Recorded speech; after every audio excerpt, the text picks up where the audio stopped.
So first, we're going to give you an exclusive sneak peek at our 2020 Global Trends Report, taking a look at many of the trends that will drive consumer behavior over the next year.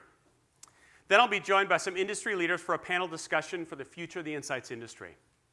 So let's get right to it.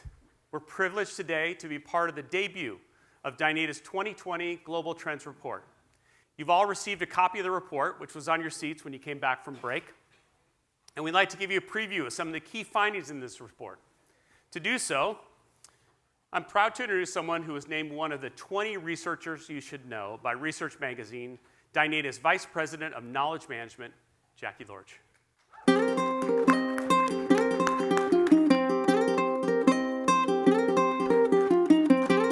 Hello, everyone. It's great to be here to have the opportunity to share with you today findings from our 2020 Global Trends Report for the very first time.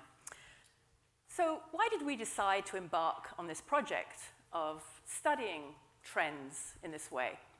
Well, there's a principle in psychology, probably well known to many of you, of the figure and the ground.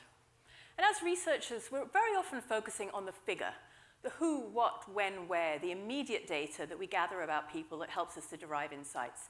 And perhaps we have less time, or it's something that we just don't think about quite as much to study the broader macro trends that are also so important in giving context to the more immediate figure information that we have and helping us to think big and think differently, following along from Josh's presentation right before me. So that's why we started on it. It's a pretty lengthy report. You have copies on your table so you can drill down further. We're also going to give you the opportunity to have access to a dashboard, so you'll really be able to drill down and look at the information that's most interesting to you. Today, I can only share a few highlights, and I'm going to do that in 4 areas: technology trends, consumer sentiment, I'm going to talk about media and media consumption, and then trust and privacy. We already heard in Gary's opening remarks how incredibly important this is and how relevant it is to the work that we do every day. So first, a bit of background before I start sharing these trends. I'm going to be sharing information about 9 countries today. And these 9 countries cover over a quarter of the world's population, 2/3 of global GDP, and over 80% of market research spend. So they tend to be the markets that we are most focused on as researchers. And I'm going to show you quite a lot of data by country. And you'll be seeing it in this order that you see on the world map here. US and Canada first, and then our 4 European countries in the middle, UK, France, Germany, and the Netherlands. And then the 3 Asia-Pacific countries on the right, Australia, China, and Japan, just so that you can be oriented. I'm also, as well as sharing total information and by country information, I'm going to be sharing quite a lot of information by generation, because this, of course, offers us fascinating glimpses on where we might be going. Now, the baby boomer generation is very well defined. It's people who were born in the 2 decades after the end of the Second World War. The other 3 generations are slightly less well defined, but we have used commonly accepted definitions. So you have Gen X, who are age 40 to mid-50s now. You have millennials, who are about early 20s up to 40. And then you have Gen Z, the youngest generation, and their age range is actually 7 to 22. Now, of course, we are not interviewing children for this project. We're only interviewing 16 to 22-year-olds. Every year as we do the report, we will be encompassing more of this youngest Gen Z generation. So to get started, I'm going to start with a set of technology trends, some of which surprised us, some of which I think you'll find relevant and interesting. The first one is we see in our findings confirmation of signs we've heard that the way we communicate is changing. We're moving in our interactions with technology away from reading, writing, and pinching, and scrolling, and swiping, into more talking and listening. Many of you probably have young children in your lives, or toddlers in your lives. I do, and when I visit my children's children, little kids, they're very adept. They can't read or write yet, but they're very adept at asking a question of echo and getting a response back. It just comes naturally to humans. And we see in this data here you're looking at in this chart that home voice assistant, not only do people own home voice assistants, but many of them are using it very often in their homes. It's getting knitted into our everyday lives. Now, interestingly, on this chart, we see an increase this year over last year in 3 of the generations. But the youngest generation, we didn't see an increase. So of course, when we gather data and think about these trends, we don't know if we're looking at perhaps an adoption curve here, and it's actually not going to be a steep upward curve, and it might start to trend down again. We'll know more next year. But this ties into a lot of other things that we're hearing. Google with the audio channel and making an arrangement with many leading news sites for a channel of audio news that's using AI to be customized to the listener.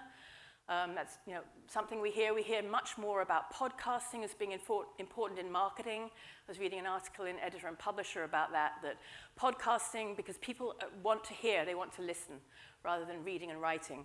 So many signs are showing, suggesting that this is part of a trend. We also wanted to ask about automation and robots, and we asked people, do you think your job's going to be taken over by automation or by robots in the future? And unsurprisingly, especially among younger generations, there was quite an acceptance that this is going to happen. Perhaps younger generations are doing more rote jobs that are more easily imagined that they could be taken over by AI or robot. Many of the baby boomers are now retired, so perhaps the question is less relevant. But here you do see by generation that people are more accepting, more expecting this to happen. And then when we look at this by country, we see US and Canada, a mixture, US and Canada on the more accepting side, Netherlands and Australia on the less accepting side. But what you see here that stands out is that China is a bit of an outlier. And you may see this in a number of the charts that I'm going to show today. China is different from the other countries. Now, we know some of the reasons for this. We tend to be talking to the urban consuming classes a bit more in our samples in China. Also, there is a tendency culturally perhaps to overclaim on some questions, but we shouldn't dismiss this data that we see based on those reasons. There is something real here. There is a real reason why people in our China sample are saying that AI and robots are more likely to be taking over my jobs. Part of it is that AI and robots are just much more visible in everyday life in China. For example, the supermarkets where you're just picking something off the shelf and walking out the door and then seeing what you've purchased on your phone immediately. Something that's much more part of everyday life. In addition to that, China has very ambitious goals for building robotics, and that's something that people are seeing and understanding in China. When you look at this chart here, you see that even though China still lags behind in terms of number of robotics per employee, it's about 150 per 10,000 employees compared to 200 in the US, still a very aggressive growth curve for robotics. So there is something real here in that data that we see in China. We set a pretty high bar by this next question. We said, do you think the world would be a better place if all work was done by AI and robots? It was kind of a crazy question, but we really wanted to get some variation here and some understanding of what people were thinking. Even with that high bar, you see that about a fifth or a quarter of people think it's not such a bad thing. And I think perhaps one of the values of doing this kind of consumer trend examination is it helps us overcome our assumptions. There's a lot of scare tactics about AI and robots taking over jobs. People are not necessarily so pessimistic as we might imagine they are. Again, we have China and Japan as well feeling more comfortable and more accepting and more positive, optimistic about this development. We also have heard in news items that AI and robotics is going to create more jobs than it uncreates. Of course, there are going to be different types of jobs, so we know there's going to be a work upheaval. But just some more variation, some more background to this whole topic of AI and robotics. Keeping on the topic of work, we asked a series of questions about the changing face of work and work-life balance. And this chart is something that really surprised us. We were puzzled, it was unexpected. The orange bars here are data on the number of hours on average worked by country. And not surprising, you see that US and Japan are working more hours than many of the other countries. The blue line is the data we got from our study on satisfaction with work-life balance. And what we're seeing here is the US on the left, where work-life balance is high. People think they have a pretty good work-life balance, and yet it's the country that has the shortest vacations, the most work-life the longest work hours. Then we're looking at Germany, where the opposite is the case. We hypothesized that perhaps if you talk and think a lot about these things, as has happened in Europe, new Prime Minister of Finland is the most recent person to be proposing for her country a 4-day work week. If there's a lot of discussion about this, perhaps you think about it more, and it causes you to have dissatisfaction about your work-life balance. Be very interested in your thoughts on this, but it's something that surprised us. Actually, I have to give Alex some credit here. We were talking about this over lunch, and we were saying perhaps it is also a cultural thing. The culture in America, the driving, striving, achieving culture, perhaps compared to the European culture where a bit more grumbling goes on. I can say that because I'm from Britain. It's always morning in America, and in London it's a wet Tuesday afternoon. Part of the reason. So however many hours we work, I think there's no doubt that something is happening with the style of work. The traditional 9-to-5 and weekend work life is starting to fracture in a number of ways. And we wanted to understand more about that. And we wanted to get an impression of how interested people were in alternate types of work life. So being an entrepreneur, or being a sidepreneur, somebody that has a traditional 9-to-5 job, but also has their own business or their own other entrepreneurial sphere. And we find quite a lot of interest and excitement about those ideas, again, especially among younger people. And then we also wanted to ask about the gig economy, because of course this has really upended a lot of work-life metrics and work-life assumptions in the past few years. You're familiar with the gig economy, gig work being paid for the specific work you do rather than being paid for the role that you have. And how many of you know somebody who is engaged in the gig economy? Yeah, quite a lot of us, because I know somebody who shops at a supermarket and delivers food to people's homes in an hour, which is half the time that Amazon Prime is currently doing it. Eventually, I'm sure he's going to be overtaken in that, but he's doing that now. The numbers that we found in levels of engagement with the gig economy were higher than we expected. About 40% of millennials said that they were engaged in it in some way. Again, surprised us, but the Bureau of Labor Statistics has said that they expect about 40% of the US workforce in about 3 years' time to be engaged in some way in the gig economy. So, important to think about these things, because our whole society, if we think about it, is set up based on the old 9-to-5 and then a weekend. What changes in the kind of products that you might be thinking about, and how new product ideas, and how you message those products? Thinking about how retail is going to change, sporting, entertainment, so many schools that are transportation that are currently set up on that rather static 9-to-5 work model. So just things to be thinking about and that are important when we see these trends to get us thinking. Moving to some broad societal trends, I think if any of us have been paying attention to the news this year, we couldn't help feeling that the world is just becoming more divided. All over the world, we're seeing these examples and just feeling that things are oppositional. Probably some of you or many of you flew Southwest to get here. I flew Southwest a couple of weeks ago, and I noticed some branding messaging in the cabin, which was kind of interesting. It said, "In a world full of no's, we are a plane full of yeses." So this was really tying into this feeling that perhaps we all feel that the world is oppositional. I thought it was interesting messaging tying into that. Well, against that, the data that we gathered had a bit more nuance. It showed that among young people, there is more of a feeling, almost half of Gen Z, a feeling that society is actually coming together more than moving apart.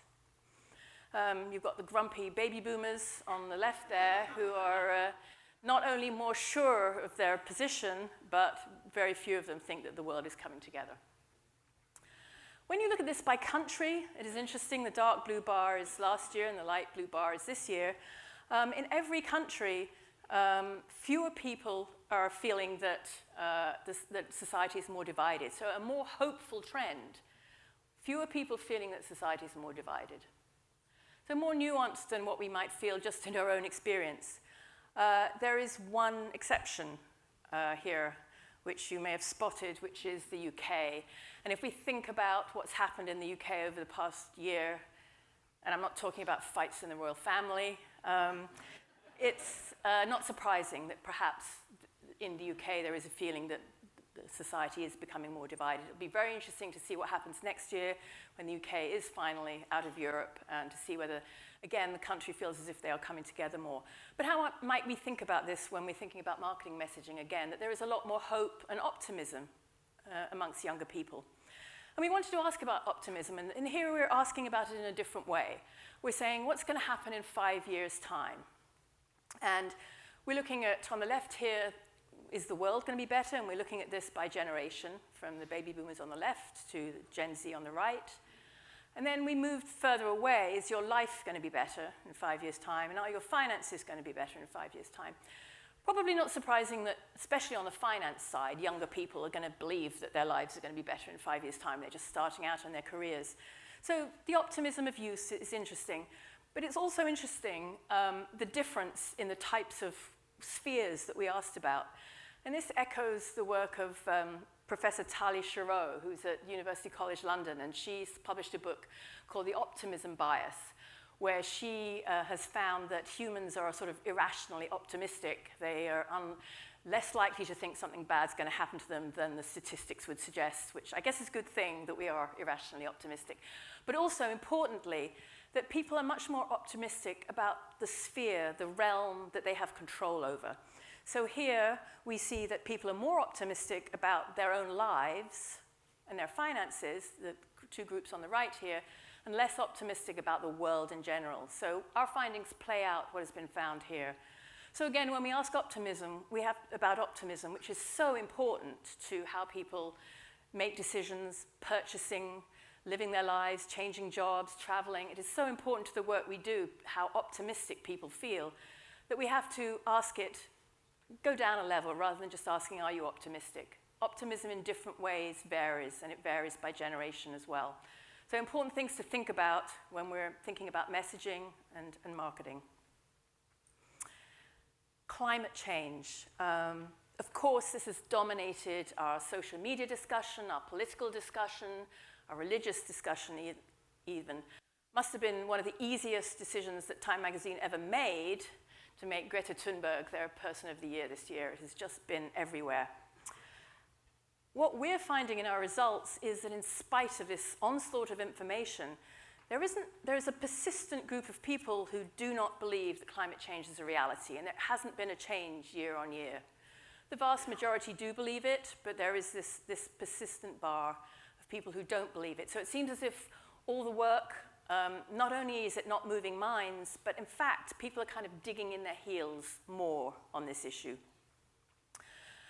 Because we also asked whether you believe in it or you don't believe it, how certain are you about your position? And here are the results for people who say, I'm 100% certain. I'm 100% certain it is a reality, or I'm 100% certain it's not a reality. And we see increases this year in that across the board, across the generations. So a hardening of attitudes, and all this barrage of information not, in fact, apparently changing minds. Still on climate change, there is optimism. If we cause it, can we fix it? The majority of those who feel that we can cause it, we can fix it. It'll be interesting to see, we hear more of the discussion about we're coming to the tipping point where we won't be able to go back. Be interesting to see how this changes in the next few years. But right now, there is a believability that if we take action, we can make a difference. Climate change is an interesting one because so many companies are using climate change now as part of their identity. There's Microsoft saying they're going to be carbon neutral by 2030. It's EasyJet who's flying. One airline is flying out of San Francisco, many of you probably would know, with sustainable fuels starting in the summer. So there's a lot of companies who, JetBlue it is actually, out of San Francisco. So a lot of companies using this as part of their identity and part of their marketing campaigns.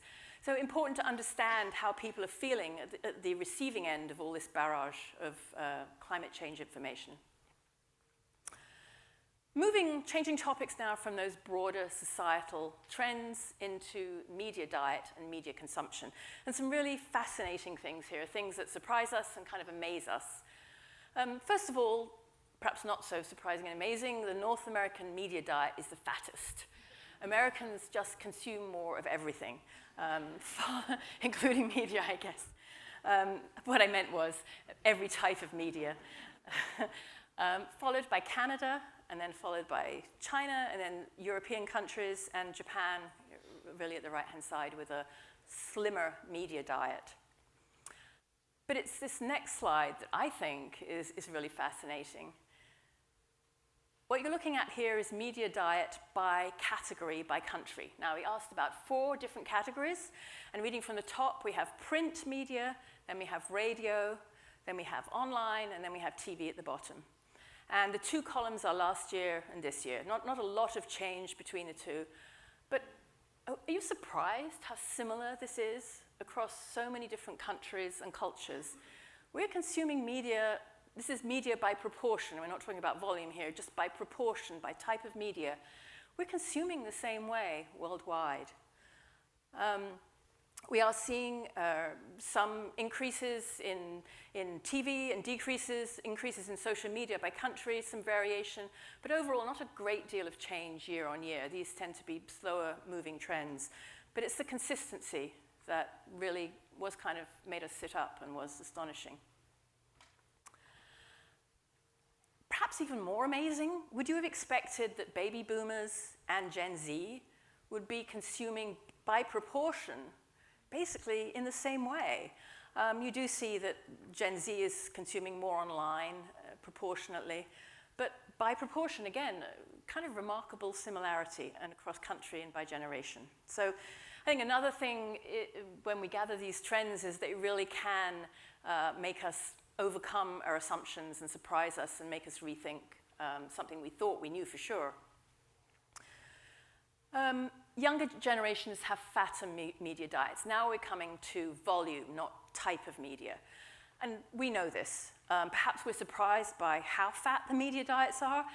Gen Z, we could imagine, they're high school students, they're college students. It's not surprising that they're consuming double what baby boomers or older generations are. But millennials have jobs and children and homes and mortgages. They are still consuming 50% more than the older generations. So just consuming a lot more of everything. It's really, again, knitted into their lives. And sometimes when you look at generations, you see that it's a lifestyle issue and that, Gen Z, when they get a job, they'll stop consuming as much.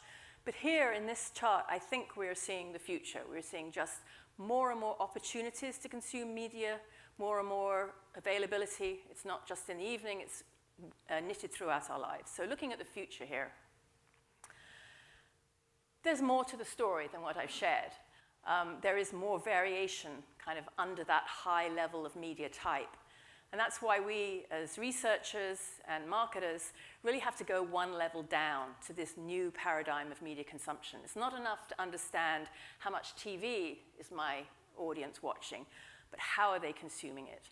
And that's where there's also some really interesting stories. And I'm only sharing, again, a little bit of this. You can read much more in the report about this. But to take TV, clear decline in broadcast consumption of TV among the younger generations. And again, we believe that we are looking at the future here, that it's unlikely, probably extremely unlikely, that the younger generations are going to go back to a broadcast mode. So this is the real story here underneath that top level of data of consumption type. Gen Z, much more on-demand and streamed. Now, whenever I share this kind of data, I always get the question, how are you defining streamed and on-demand? I think we're all probably clear on broadcast, but the other two, it's very confusing, and it is confusing. These are new terms. This is a new world of complexity that didn't exist, a decade ago. So what we've done is we've allowed the people we talk to really to define the terms, or at least we do it together. We make a very full description of what we believe on-demand is, and then we say, most people call this on-demand. What would you call it? And we got a very surprising variety of responses to that. Same thing with streamed. We described it. Most people call this streamed. What would you call it? And then whatever they called it, we piped that name back into the following questions on the questionnaire so that they were really understanding what we meant. And I'm very happy to share the variety of different names we've got. Some people, we described streamed, and they said it was on demand, and vice versa. So really important to understand our terms here and have a common vocabulary when you're in an area of new media types. I'm just looking at one more media segment here just because of time. Online. We're looking here again by generation, and we're seeing the Gen Z spending more than twice as much time as baby boomers online, probably not surprised by that. They're proportionately spending more time with video, that light blue bar there, than older generations. But it's the volume that's the real story here. Moving on to talking a bit about brand attitudes, because we asked a lot of questions about this, because of course it's really important. The takeaway this year compared to last year is that we are seeing generally warmer attitudes to brands this year than we did last year. You would all have better ideas than I do about why that is the case, and look forward to talking about it. But we asked a number of questions about brand attitudes. Brands help me make choices. They're a mark of quality. They say a lot about me. In each of these and other questions, we got a more positive response this year than we did last year. Something that was interesting here, we also asked people about their attitude to brands by different types of purchasing. And some of the results were sort of predictable. People in the baby boomer generation are more likely to think that a brand is important when they're buying a car than other sectors. Young people are more likely to think that branding is important for buying electronics, smartphones, this kind of thing. But we were surprised when it came to clothing that more baby boomers this year than last year said that branding was important. We didn't expect that. We were imagining that branding would be important to younger people for clothing. It turns out that there's been a grey naissance going on with high fashion labels, understanding that baby boomers have disposable income. They're still very interested in high fashion brands, and this has been very much a neglected area, and it's something that should be paid attention to. We're seeing more older models on the pages of Vogue, and so our results seem to be echoing something that is actually going on in the fashion industry, which was interesting. So, when we look at these trends again, it might get us thinking about generational gaps in other types of products. It seemed crazy in a way that baby boomers weren't included in high fashion, expensive high fashion, but they just weren't. They were neglected. And it seems as if the new attention is resonating with them. So this can give us ideas in parallel areas to think about. Something that was clear finding this year, across the board, across every country, again, and you wonder about the similarity that this is happening across the world, a loss of faith in online customer reviews. Do you see online customer reviews as being one of your most believable sources when you're looking for information? And I think we can perhaps see why. There have been stories in the press about how there isn't really a church and state guideline sometimes between the reviews that show up on a site and advertising, spending a lot of money on advertising at the site. Part of it is that you just go on a website and you see all these 5-star reviews. It made me think about the first time that I ever took an Uber ride, and it was just fine. I was perfectly happy, nothing out of the ordinary, and then it came time to rate the driver on that 5-star scale. I gave him a 3. Nothing bad, nothing good. I immediately get this heartfelt, long email from Uber. We're so sorry you had this terrible experience. What can we possibly do for you? You gave us a 3-star review. So at first I was a little confused, but then now I give every driver a 5-star review. And even worse, I happened to catch sight of my passenger review rating the other day, and it was like a 4.8 something, and I was outraged. So but the point is, it's really all becoming a bit meaningless with the 5-star ratings. And then, of course, there is the issue of fraud. People just aren't believing in them. So what does this mean, potentially, for the path to purchase? Are people less likely to go on a site, see some 5-star reviews and make a purchase? Are they going to now go and check other sources? This is something that we have been hearing about in the press, that online reviews, have they lost all value? We see companies whose primary reason for being was reviews now pivoting, changing into being companies that also book travel for you as well. What we found was that friends and family held up really well amongst the people we interviewed. People still believe in friends and family as a trusted source of information. So again, is the path to purchase going to be leaving the site and calling a friend or asking a colleague and then going back? Things to think about when we see this data. My final section here is about privacy and trust. And as Gary began our day-to-day with, incredibly important for us in the jobs that we do. Because if we aren't able to have people trust us with the information about their lives and how they make decisions, we're really in trouble. And the news is not great, I have to say, in our study. Really high levels of agreement that companies have been dishonest about the personal information, the way companies are using personal information, and higher levels in many countries, the US and Canada, UK, many countries, higher levels than last year. So certainly cause for concern. People feel that I've lost control over my personal information. I don't know who has it or how it's being used. Really a feeling of fear and worry is what we got this year. And here we're looking at people's unwillingness to share data, different types of data. We have age here on the left, location, and then phone number. Age, that's just table stakes for us in our world. We're not asking for date of birth, just someone's age. And here we see the blue bars are, I'm unfamiliar with the company, I don't know the company. Fifth to a quarter of the people say that they're not willing to give even their age if they don't know the company. And then we come to location, phone number. Phone number is really essential for many types of online transactions, even if people are familiar with the company. A quarter of them say that they're not willing to give their phone number. And people are not just complaining and worrying about this, they are taking action, as Gary had mentioned earlier. These are some of the things they're doing. I didn't buy the product because I was worried about the privacy of the information I was being required to give. I deleted an app. I didn't download the app in the first place, or I actually avoided even going to a website in the first place. Of course, all of these are potential lost sales right there. What can we do? Transparency, of all the things we'd asked about, transparency was the thing that people felt strongly would make them more willing to share. Just tell me why you're asking for this information. Give me a good reason, and I'm more likely to be willing to share. And an increase this year, even over last year, in this willingness to share if you are transparent with me.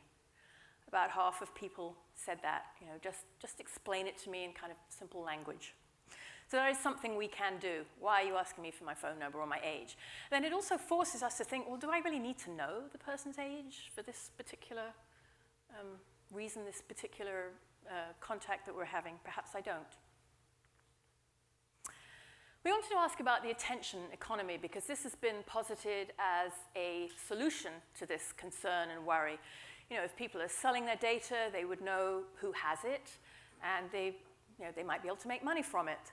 So we wanted to find out whether people were interested in this whole concept.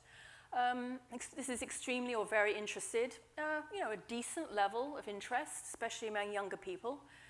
The baby boomers are being very consistent. They are cynical as well as grumpy. They're not on board with the attention economy. We also wanted to know which aspect of this is most appealing to you. Is it the money you would earn, or is it the feeling that you might be regaining some of the control of your data? Well, when you ask it just blankly without mentioning any money amounts, money does trump control. People perhaps have dollar signs in their eyes. They like the idea that they could earn money from selling what is valuable, my personal information. So money trumps control, but not by very much.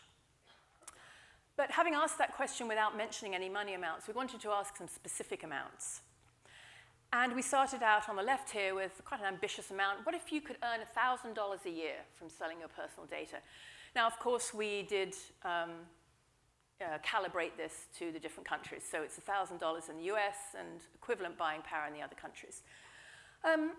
Decent, about a third of people said, yeah, I'd be extremely or very interested in this. But you come down pretty swiftly to a more reasonable, perhaps, amount that people could earn, $250 a year, and the interest versus the not at all interested, which is the light bar, is flipped. And then when you get down to $50, people are really not interested. So it seems apparent that the economics of this may not be workable when it comes to the reality. We also asked, in general, for some attitudes to the attention economy. And that theme of control came through over and over and over again. I want control. I'm worried about security. I would be more likely to give accurate information, somebody said, which was interesting, because we also have some evidence in our report that people are falsifying information if they feel like they're being unfairly asked for it. There's more about that in the report, and it's something that is really important, that people have to have trust, and they have to understand the reason before they're going to give accurate information, which is why Dynata invests so much in being close to our panelists and explaining the reasons for everything and how research works. Really important to build that trust. So I think if I was selling the attention economy, I probably would be talking about control more than the money that people can earn, because that's what really speaks to people's need. We wanted to ask some questions about trust in institutions, and this was really a consistent finding across generations and across countries, that there was a lot of trust in medical personnel and in the police, but after that there was a pretty steep drop-off. You have the media in the middle here, and then you have governments lower down below the media, environmental advocates, perhaps getting back to that, environmentalists are not swaying anybody, there's a lack of trust in them. We wanted to choose a type of industry. Automotive was down below that, then religious leaders, and I'm really sorry for this audience, but advertising agencies were just way down at the bottom of the trust level. When you look at this by country, you see some interesting variation. Over on the right there, religious leaders more trusted in the US than other countries, but you still see the same overall pattern, big drop-off after the first two, medical profession and police. Looking at media here, fairly low levels, fairly consistent, although some greater trust in Japan of the media.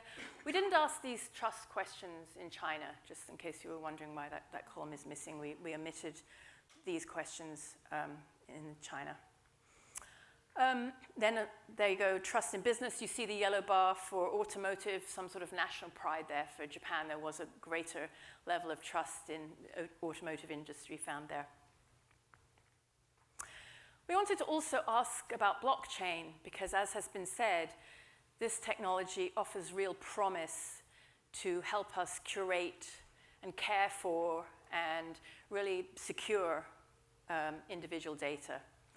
Great promise for our industry. What we found was a decent level of awareness, perhaps 40% to half of people across different countries had heard of it, but much less knowledge of what it actually was. We put 4 definitions out there, and most people failed the definitions, and few of them really understood what blockchain is, which shows that we're in the infancy of this. And this is a real opportunity, I feel, for our industry to help educate and to help lead the way. I mean, who else but us as people who understand data, know how to care for it, know how to speak to people, know how to ask the right questions to get the right information. Who better than us to take the lead in this kind of new, very powerful potential technology that will help us secure it and really quash some of the fears that we see in the rest of the data that I've shared. So here are 6 ways that we've heard that people have been using the information last year in the report. And I would love to talk with you more now or later through the year about how you might use it. Reality checking assumptions, several of those in what I've shared. We're assuming that different types of media are consumed very differently by generations, but we saw that consistency of proportion of type of media, perhaps a surprise. macro trends for context, more positivity than we might have thought in thinking about optimism in society, society perhaps being more cohesive than we might have imagined people think overall. Taking a longer perspective, we're not sure what's going to happen with that home voice assistant. We can't draw conclusions just on 2 years, but we're looking forward to many, many years of this report, and we will have that longer perspective. Recognizing regional differences and not dismissing China's great scores on optimism and technology as just being perhaps overclaiming, but understanding behind that many of the people answering these surveys have seen in China tremendous change in their lifetimes. You know, cities rising that weren't there before, incredibly fast change. So you really have to understand the regional differences that underpin some of these data points. And then considering the ownership usage gap. We wanted to ask, when we were asking about home voice assistants, not just do you own one, but how often are you actually using it? So really important to ask those questions. Today it's home voice assistants. Tomorrow it could be the car in the garage. I have one, but do I use it very much? And then future-proofing what we do by staying abreast of different ways that people want to talk to us, their understanding of trust, how they're feeling about our management and curation of their data, so that we can stay ahead of these things and reassure them with practical steps to make sure that they really feel like their data is guarded and safe. Again, looking forward to hearing much more discussion about how we might use these trends and also which additional trends we should be watching. We had several new trends in the report this year that we were asking about for the first time, also very open to new ideas and thoughts. I promised at the beginning that we would be giving you access to a dashboard so that you can go in and really drill down on the areas that you're most interested in. And we have the dashboard prepared on our Market Sites platform. It is very intuitive. We will be giving you a link, very easy. You can, again, look at the areas that you're most interested in, whether it's technology, whether it's those broad societal trends, whether it's media. There's a tremendous amount of more information there for you to explore. And with that, I just want to end by thanking everybody for the tremendous interest that we've had in this project. And I look forward to talking more with you later. Thank you.